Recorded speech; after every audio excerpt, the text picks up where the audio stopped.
Well, that was a... Does this work? Yes, maybe, no. I think you should test yours. Hello?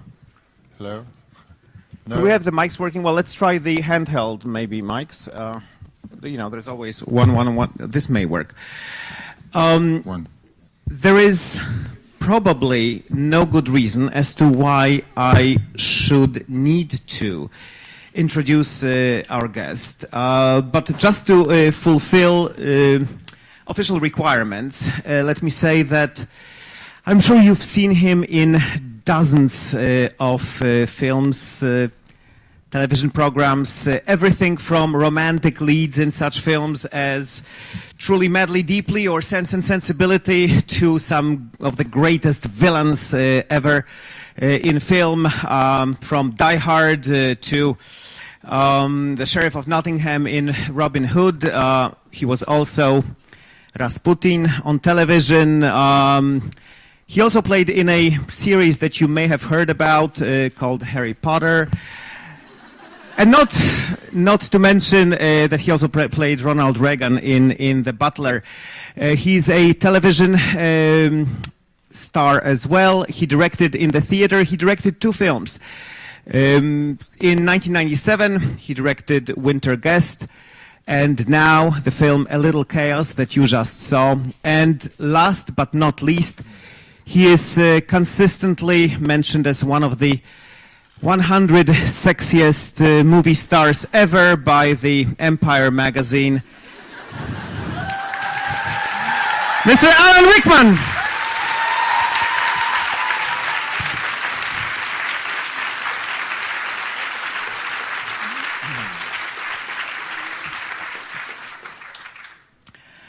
I think they know you. They're also young. This doesn't work either. Well, let me try both. One of them works. Hello. No. Hello. Hello. Hello. Hello. Hello. I think yours works. Hello? I'll believe Hello. no. This may all work. I'm sure there are going to be plenty of questions from the audience. In order to expedite this seminar, we will conduct it in English only. And those of you who speak some other languages but not English, I'm sure that if you lean to your left or to your right, you're going to find someone who will clue you in as to what we are talking about. I will permit myself to ask the first question, and then it'll be a free-for-all. Please raise your hands and then patiently wait. I'll be showing you whether you are first, second, or third, or so on in line. But we are welcoming you here in numerous roles. Yesterday you received the Krzysztof Kieślowski Award, which is for acting. Today we saw you as an actor playing the character of Louis XIV, but also you're here as a director with only the second film that you directed ever. And I'm curious about that part, as to what 17 years after you made your first film as a director compelled you to stand not in front but behind the camera. Something else got in the way for 10 years. And what might that be? One thing you learn is that in order to direct a film, you have to have at least a year of your life available, or maybe a year and a half, and in this case, nearly 2 now. But when we started Harry Potter, there were only 3 books written, so I didn't know what was going to happen. And then 10, 11 years down the line, I'm still there, but and only 7 weeks of the year was I shooting it, but that's still enough not to be able to direct a film. I directed in the theater in the meantime, and did plays and stuff, but don't have the time. The first film that I mentioned that you directed, Winter Guest, first you directed on stage, and then you made a film version of it. Here it was from an already existing screenplay, as I understand it, but you did not star in Winter Guest. Here you have a very prominent role. How is it to direct yourself? Well, it's impossible. And not advisable. And I wouldn't have done it were it not for the producers saying it's an economic necessity. I really had no choice. Fortunately, he doesn't appear in it that often, and secondly, if you're playing Louis XIV, you stand pretty still, so everybody comes to you. And they listen to you, no doubt. Well, let's open it up to questions from the audience. Anything and everything that you've always wanted to know from this very special guest of ours. Yes, please. So I wanted to ask if we can assume that there will be more movies that you will be directing as well. You like this experience, you will have more movies to direct, right? You have to be allowed to. You have to be allowed to. This is coming and going. Well, let's switch. Mine works. I hope so. I don't really know. At this point in time, this one is just about to emerge, and there'll be a lot of work and hopefully a lot of rest afterwards. And if you write good tweets about this movie, if you just spread the word, it'll be easier for him to make the next film, I'm sure. Other questions, please. Prosimy o pytania. Yes, right there.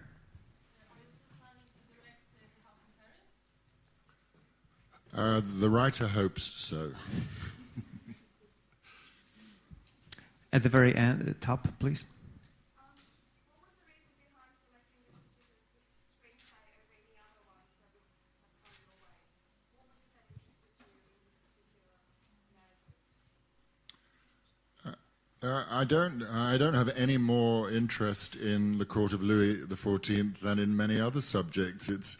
That's the background to me. The interest to me was, I suppose, the sexual politics of men and women and male control and women in a society where they have not really many options except to be decorative. And also, it says 3 screenwriters. Actually, all of the dialogue is from Alison Deegan, and the whole initial concept is hers.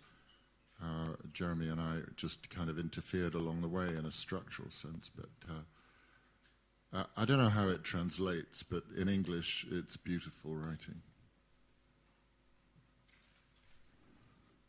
Yes, please. Was it difficult to choose the cast for the film, or just you knew at the beginning who would play?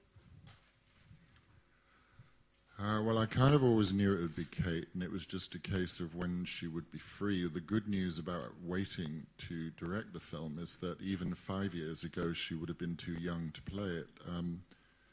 You know, she's got to be believably a professional woman with a past and a 6-year-old daughter. So once Kate was there, then you kind of... England, like Poland, like everywhere, is filled with wonderful actors. They just have to be asked and given the opportunity. So as an actor, I'm not really interested in their IMDb score. But I will jump in right here because Kate Winslet is someone with whom you starred in Sense and Sensibility. And I'm wondering whether there were any connections between the work that you did together back then and, say, I don't know, the garden scene here where you pretend to be the gardener, kind of a wink to the audience. Well, of course, it means that Sense and Sensibility was Kate's first big film. She was 19 years old, and we had to develop a close relationship in that. So there's a huge amount of trust, even though, of course, to meet a 37-year-old woman, it's like a whole different human being with children and lives and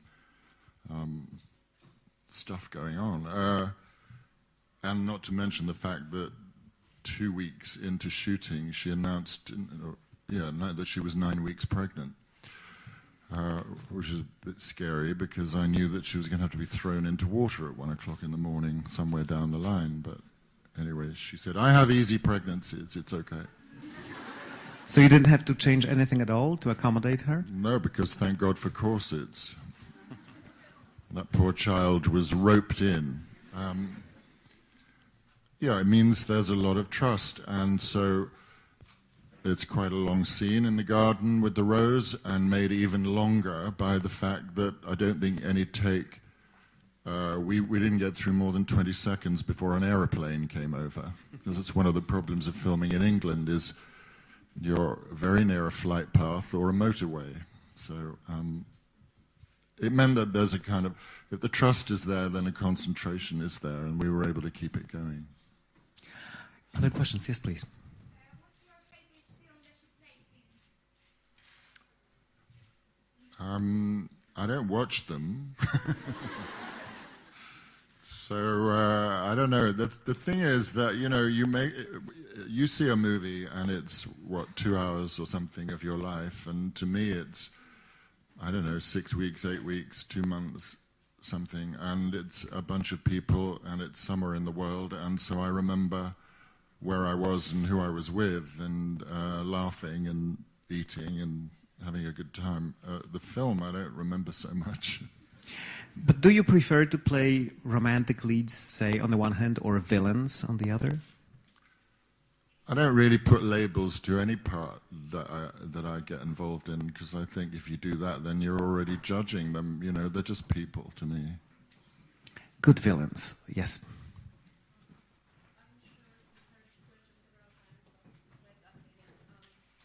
When you decided to stand behind the camera after so many years in front of it,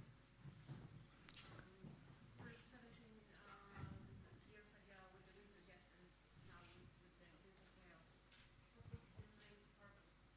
Other than what you said before. Yeah, and I don't suppose everybody heard the question, did they? The question has to do with what prompted Mr. Rickman to stand behind the camera again 17 years after he made his previous film. It's always the writing that makes you say yes to anything, whether it's to be in something or to direct something. And remember that I've been directing in the theatre during that period as well, so it's not as if I haven't been directing. It's just a shift of locale and a bit more money. Question on the left there. All right, I hope you enjoy your stay in Poland. We are honored to hear here. And my question is, have you come across any obstacles while directing electrical chaos besides Kate Winslet's pregnancy? I think every director will probably tell you the same. You know, it's all about obstacles. The moments of freedom are glorious, and mostly it's about how do you dodge the obstacles. It's certainly, as I said, in England, the flight path, the motorways, the weather. You know, there's a scene in the film where Matthias finds the glove and Louis is under a canopy. That's real rain. And that's not pretend. And it was a question of that scene of coming up with a way to shoot the scene. So thank goodness for production designers who say, well, I've got this bit of old sacking. We can put it over Louis XIV. You know, always budget and how much money. So at Blenheim Palace, we had 3 days, and the producers said, we cannot go over. 3 days in Blenheim Palace for the scenes that we shot there. That whole dance sequence at the end, the whole discovery of the finished fountain, I think we had 3 days, and 1 day was rained off, so that's just 2 days.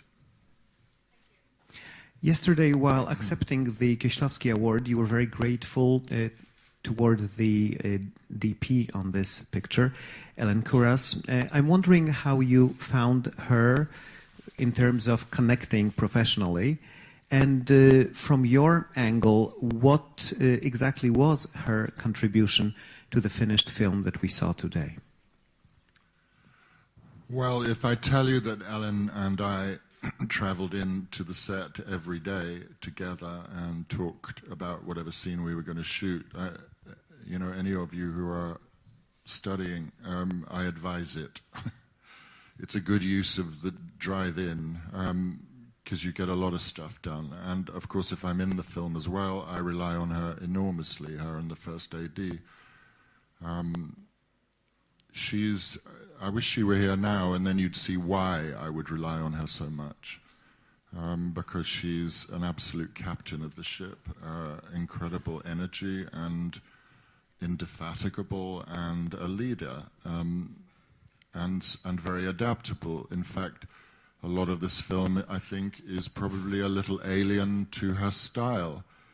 I saw, as maybe some of you have, Eternal Sunshine of the Spotless Mind, and I think Ellen's go-to position would be with the camera on her shoulder and very free form. And this film asked for her to be very controlled most of the time. Did you know her before she became a part of the team here? No, I didn't. Kate talked to me about her, and I met her in New York, and that was it. Done deal when I met her. How did she convince you? What did she say? She brought in a book of photographs. I'm going to forget Sally Mann. There I have remembered.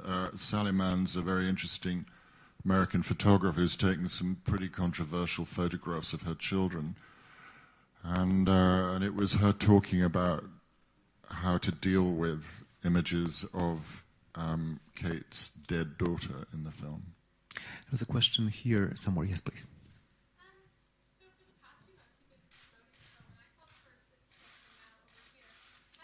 Have you noticed if people's perception, whether that be public or press, have changed of the film based on where you could have been promoting the film? Like, has it changed if you were in Canada versus here or America?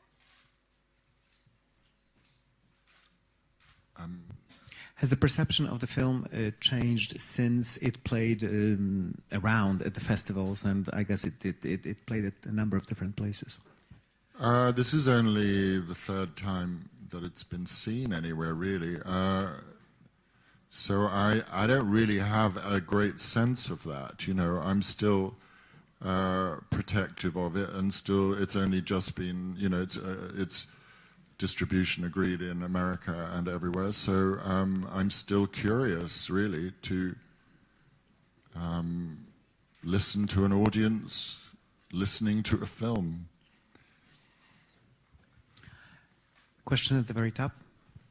What directors or films influenced your directing style? What directors or films have most influenced your work as a director? Well, I think if you spend most of your life as an actor, you learn from every single director you've worked with. You watch them, you listen to them, you also, I suppose, as an actor, you're going to adjust your way of working because you're an actor. It was interesting to me that Kate said she's not used to being asked for her opinion. And of course, to me, it's very important that certainly rehearsal time is catered for, and that one constantly asks the actors what they think. Then I think, yeah, I mean, you know, if there's one thing that I'm really proud of in the film, it's the fact that the actors are all listening to each other. So I've been very fortunate. I've worked with some wonderful directors. A question on the right. One of them is one of your jury members, and he was watching the film this afternoon. I bumped into him, Roger Spottiswoode. We had an extraordinary time working together on Mesmer, and that, of course, turned into an incredibly controversial film. So, but it's a source of huge pride to me. So what do I admire? I admire directors' courage as much as anything else. Question right here. What had inspired you of making an idea, to make an idea of making this film? The script. I don't know. I open, you know, you start on page 1, and if you keep turning the pages, that's good. And if you make it to the end, you think that's even better. And to be absolutely truthful, the point is that if images start to jump around as you're reading a script, then I think maybe I have some other role in this film, because pictures are starting to happen, and that's probably to do with having an art school background. There's a lady here.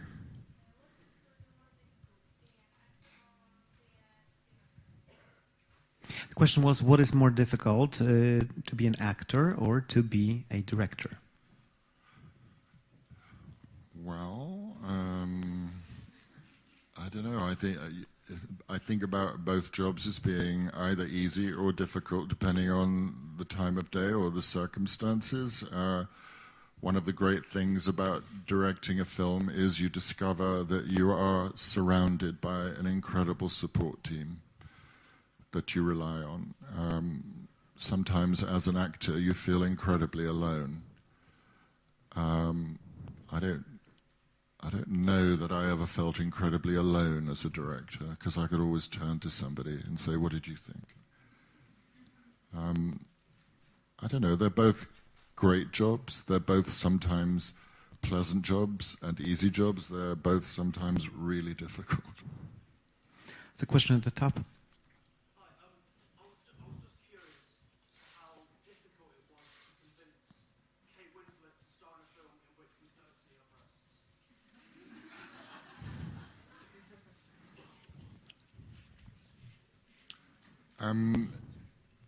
What kind of question is that? Well, I will say that a little earlier this afternoon we had Stephen Daldry here, who directed her in The Reader, and that, of course, is a very revealing performance, not quite the corsets that you were referring to here. Well, I mean, I'd have to say that's a very sexist question, and not exactly flattering to Kate's intelligence. I'm sure that she doesn't edit anything. She comes incredibly well prepared to the set. She's an absolute goldmine of preparation and honesty and not judging her characters. She will do whatever is necessary for a part to be relevant and truthful. Question right here. Are there any films that you've starred in that you would have liked the opportunity to have directed? I'm sure there's quite a few directors in my past who said I interfered anyway. So, no, that's not my job. My job is to, if I'm acting, I'm just there to be an. The thing about an actor is and that's the problem about acting and directing at the same time. I think an actor should be on the front foot and a bit like an animal. You have to have your instincts available. A director, probably to generalize, has to be on the back foot, watching. The two things are not very compatible.